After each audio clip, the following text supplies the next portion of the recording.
राधे राधे। प्रस्तुत है श्री कृष्ण कथा भाग 5।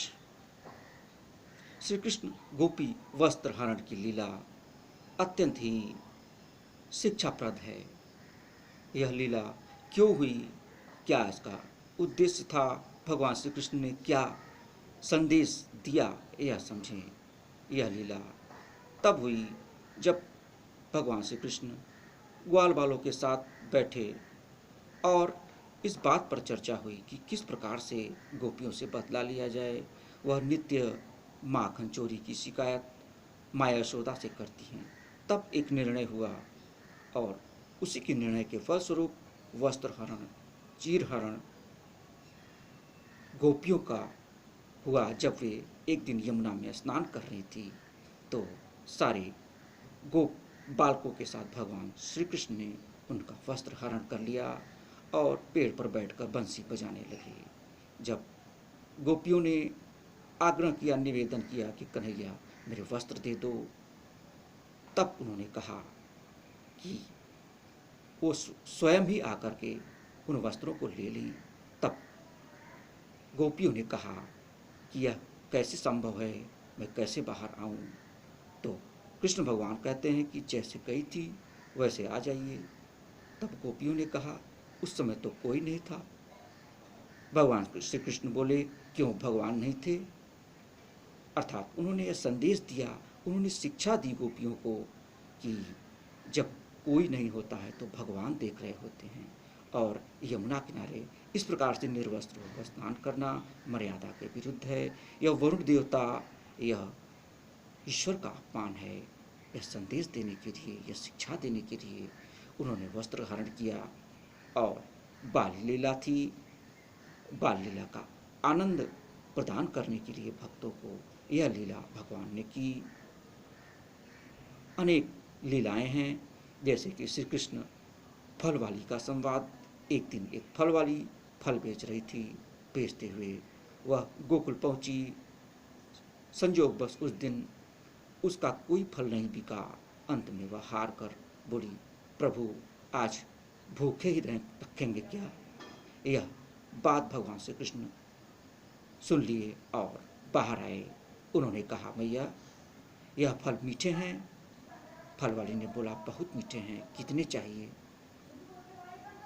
वह बोले सभी दे दो। तो फल वाली ने कहा परंतु इसके लिए तुम्हें मोल देना पड़ेगा। भगवान श्री कृष्ण बोले मोल क्या होता है। तब उन्होंने कहा कि मोल का मतलब कि कुछ कोई दे तो उसके बदले में जो दिया जाता है वही मोल है। तो भगवान कृष्ण बोले मेरी मैया कोई मोल नहीं लेती मुझसे, माखन सब कुछ देती है। गोकुल की गोपियाँ मुझे माखन छाछ सब कुछ देती है, वह मोल नहीं लेती। फिर तुम मोल कैसे मांगती हो। क्या तुम्हें भी मैया कह दूँ, तुम्हारी गोद में बैठ जाऊँ तो तुम हमें सारे फल दे दोगी। यह सुन करके वह फल वाली भाव विभोर हो गई। परंतु फल वाली को भगवान ने निराश नहीं किया। वह बोले मेरे पास धान है, वह मैं तुम्हें अवश्य दूंगा। भगवान एक मुट्ठी धान ले आए, परंतु गिरते गिरते कुछ ही धान उनके हाथों में, छोटे नन्हे हाथों में रह गए।